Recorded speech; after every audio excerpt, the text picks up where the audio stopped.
Putting in the right focus when preparing your home to sell can get you between 4% and 9% higher sales price. And for a $1.5 million home, that's as much an extra 60,000 to 135,000 more money. Let's talk about it. Hi, I'm Robbie Thomas with Realty Experts, and I want to talk about how to prepare your home to get the most money for it. And don't forget, as I share with all my sellers, whether the market is up or down, and whether houses are selling fast or barely selling, one secret holds true. What causes your home to sell, get the most money, and sell faster compared to other homes has nothing to do with the market. It has everything to do with the basics of what causes buyers to buy. Most agents and homeowners lose sight of this. When you do the proven system steps to sell your home through preparation, pricing, presentation, and promotion, you'll always get more money for it in less time, regardless of the market. It's not rocket science, and it's not luck. It's just the basics of what always works best. I call it the 4 P's of selling your home. First, you have to prepare it well. People don't pay top dollar for homes that have to be repaired. Secondly, you have to price it right. That's a science all by itself. Third, your presentation online and offline must create a wow response that makes buyers go, wow, I want to see this home in person. And fourth, you have to promote it aggressively to find the right buyers who will pay more than what the market commands. These are things you should insist any agent you hire to understand and do. But unfortunately, many agents haven't trained on how to do these steps well. And while your home will sell if you do these poorly, you will always get less money than you could have gotten if you do them well. And it's doing them well that is one secret to my homes getting a higher sales price for a 1.5 home than the other agents get. And that means more money to you. And not only that, but my homes also sell faster as well. What all this means is this process works. And if you want the most money for your home, if you do what works, you'll always get more money. Now, with that said, let's talk about the first P, which is preparation. In simple terms, preparation is the condition in which you sell your home, and this is the most important first step in getting your home on the market. You have to remember, buyers don't pay top sales price for fixer-uppers. They want a home in that feels new and is ready to be moved into. The other thing to remember is your home isn't the only one they're looking at. On average, most buyers inspect at least 12 to 16 homes before buying. That means your home will be competing with at least the other 15 homes. So how well is it prepared will determine how it sells and how much you ultimately get for it. Carpenters have a saying, measure twice, cut once. In other words, if you don't do it right the first time, it's going to cost a lot more to redo it again later. Same thing applies when preparing your home. If you don't do it right the first time, it'll cost you money. You'll either get a lower sales price or you'll give up more money when your buyer negotiates you down after the inspection, or both. So with that, let's talk about preparing your home. Generally speaking, there are 3 categories. First is fixing your problem issues before your buyer gets an inspection. This puts between 2 and 4% higher sales price in your pocket by the time you finish the closing. Second is upgrading your home to make it more desirable. I'll share how to do that inexpensively and what's more important in just a moment. But this is worth an extra 2 to 5% higher sales price. And third is just the simple cleanup and decluttering that gets your home presentable to put it on the market in the first place.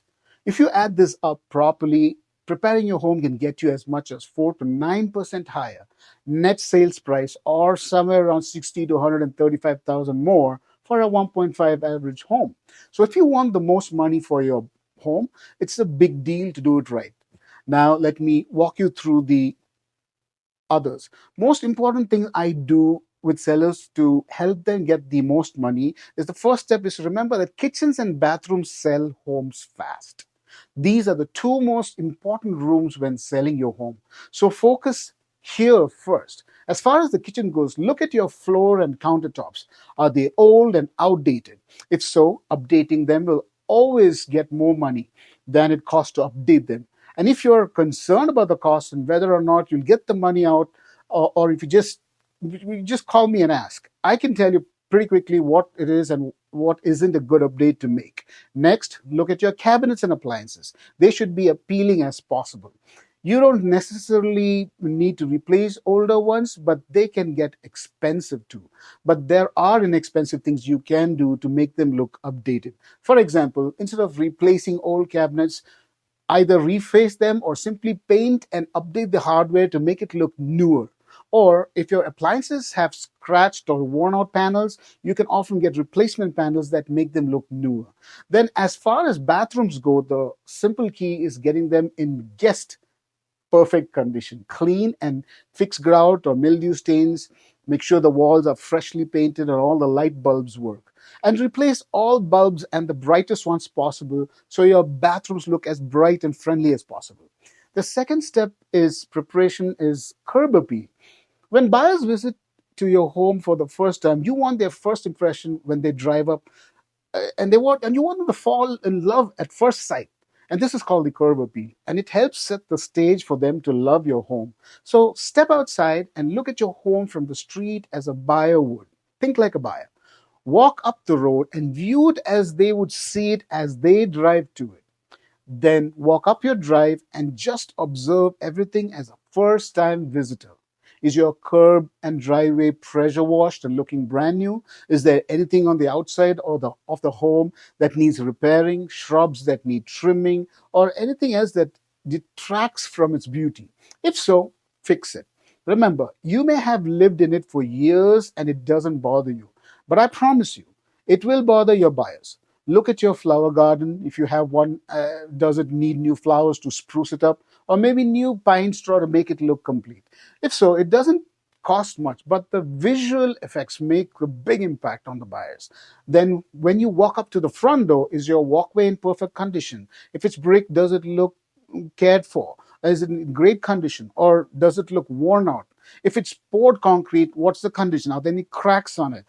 And does it need repairs? And then what your front door? If you have a wooden door, does it need refinishing or painting to look at best?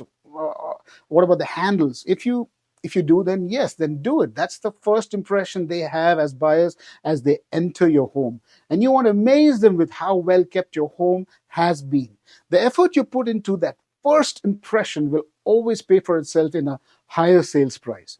The third step is preparing your home to get the most money is to fix and repair everything. Yeah, I know that seems basic if you're planning to sell your home, but you'd be surprised how many sellers actually overlook the basics that keep them from getting a higher sales price. And what's worse is many agents overlook it themselves because they don't understand the value of this. And this is one of those things.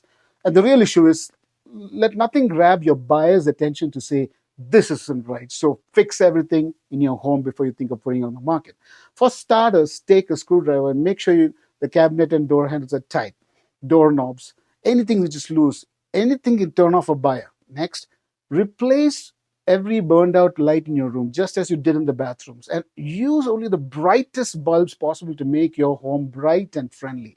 And since most bulbs are LED, be sure to get the warm, friendly colors, not the cold, unfriendly ones. Then go through each room and look for anything that needs repairing and repair it. Stains on the ceiling, marks on the walls, missing caulk around the bathtub, loose bricks outside on the patio. And finally, do the same thing with your floors. If you have stains or dirt tracks on your rugs, clean them. If you have scuffed and worn patches on your hardwood floors, polish or refinish them. The bottom line is, let nothing keep your buyer from loving your home. And you really want to do it well, I recommend one step more. Get a home inspection before putting your home on the market. Find out exactly what your buyer will discover when they get an inspection. That reduces the anxiety of the buyer. Then fix those things before you put it on the market. Well, it's cheaper because it's going to cost you more later if you don't. What happens is buyers use the inspection report to negotiate with you a lower price, and you don't want that. You want a higher price. But if you fix those things first, they have nothing to negotiate you down on, and you keep more money. The fourth and final step I want to share, and obviously there are more things than just these four to properly prepare your home, but this fourth one is to paint it. Fresh paint breathes new life into your home, and it will make a big impact on how fast it sells and how much you get for it. You see, If your walls are dingy or marked up through years of use, and the impression in your buyer's mind is, oh, it's worn out and no one wants to buy an old worn out home, so they don't want to give you more money. Simple as that. But a fresh coat of paint will breathe new life into it, making old worn out walls look brand new, and that'll get you a higher price, which is the objective. That's right. A couple of other things about painting: if you have small rooms, use the right paint color, can make things appear a little more larger, like lighter colors. That's important for a buyer. And if you have either dark or bright colored walls, you can offer paint over them, make only those particular walls, repaint them those into neutral colors that fit any taste. That way, as buyers walk through your home, they can actually see themselves living in it. And the good news is you often don't have to paint everything. So don't worry, this is going to cost you a small fortune and not repaint it. So repaint your, sometimes you may have to repaint the entire house, but that's a different story. Usually just a few key walls is all it really takes. And as always, if you're not sure which walls need painting or not, just give me a call. I do this all the time and I can easily help you out. So I hope this has been helpful. There's a lot more to preparing a home to get the most money for it than most people think about. And the most important thing I hope to leave you with is realization that the agent you choose really can make a big difference in how much you get for your home. And as I mentioned on some of my other videos, when you interview an agent, one of the most important questions to ask them is, what is your strategy to ensure I get the highest sales price for my home? And if they can't give you a well-defined strategy, then I don't mean that they won't do a good job for you, but if they don't have a clear-cut strategy, it might mean you might want to be cautious about hiring them. Many agents simply shoot from the hip and think that if it sells, they did their job. And if you want the most money when selling your home, that's probably not the agent you want. Thanks for watching. And if you're thinking about selling your home, please reach out to me. I'd love an opportunity to help you with it. Reach me at 510-374-2264, your Bay Area Downsizer. Thank you. Bye.